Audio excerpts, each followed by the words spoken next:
Here we're going to go into the Medications tab a little more in detail. Piece by piece, there's a lot of information here, so I'm just going to cover it. So this is the default screen for the Medications tab. Generally, this button right here, List, lets you toggle between the list view and the detail view. So this is the list view, and then click detail to get the detail view. Back and forth. Generally, whatever you last stop on will be the screen you see when you return. So let's say you go over to INOs and you come back to medications. This is still the detail view. So if you were on list view and you left and you came back, you get list view. So we'll start with the detail view. Up here, selected visits. This is defined as the ability to view medications currently active, on hold, or discontinued within the last 24 hours. To click all visits, you'll get all medications ever ordered for this patient. This test patient is actually used by pharmacy to test out medications, so there's a whole lot of things right here.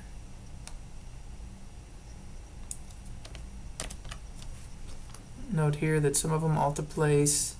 You have a P for protocol. So if you click here, any of the protocol buttons are going to take you to this where you have detail, and there may be more information here. Looks like instructions on how to give a bolus dose, protocol or taper, and history. So if we have, let's say, insulin, well, here's dopamine, also has a protocol, range, titration, instructions on how you can titrate it, parameters and desired effect. There's the detail, monitor lower blood pressure, RN required. There's the history of the order.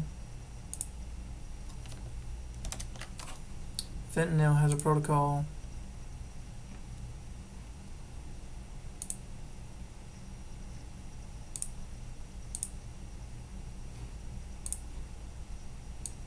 And of course, we'll go to insulin. Well, hit heparin while we're there. Per weight based protocol, use drip calculator sheet.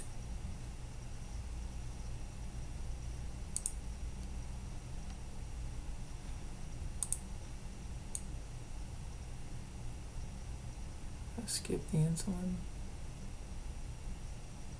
There we go. I'll go with that one. Details. Protocol, taper, and history. Actually, I want to use.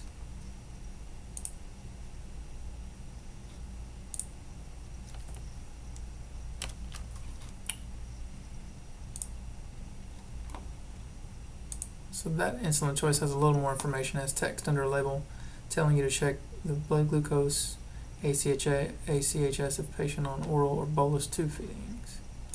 Protocol, blood sugars, how many units to give, instructions, initiate hypoglycemic protocol, notify physician, and all this stuff here, treatments, and how to respond. So now we'll go back to selected visits. Notice you can choose active medications, discontinued, or all. If you left click a medication, it's going to give you details right there, and you're back to the protocol box, so you don't not necessarily have to click on the P itself, as long as you click on the row. So some of these column headers will let you sort.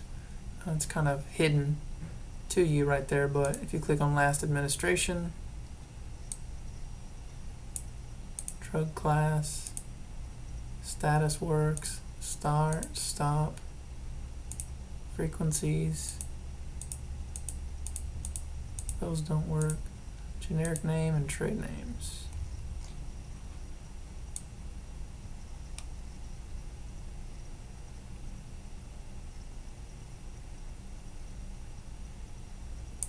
So if you're looking for Tylenol, you click trade name and then your black trade names are in alphabetical order.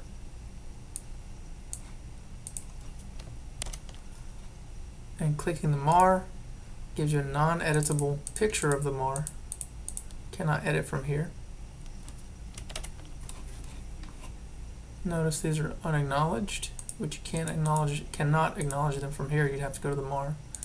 And then clicking on the medication snapshot gives you a history of medication reconciliation. So home meds on admission, confirmed on admission there. That's the status.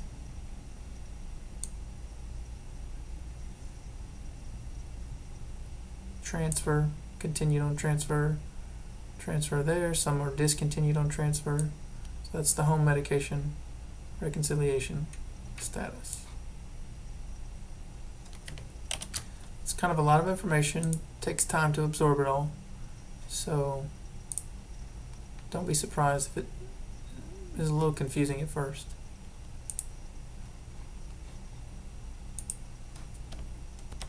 And that's the gist of the medications tab. One last tidbit. If you have a medication here like dopamine, which is a drip, and we're clicking on that, notice that you have details, protocol, and taper. The administrations and titrations are grayed out, just because in test here, all of the statuses are canceled or discontinued. Nothing is active here. So you'd expect to see more information for a drip under this administrations and titrations.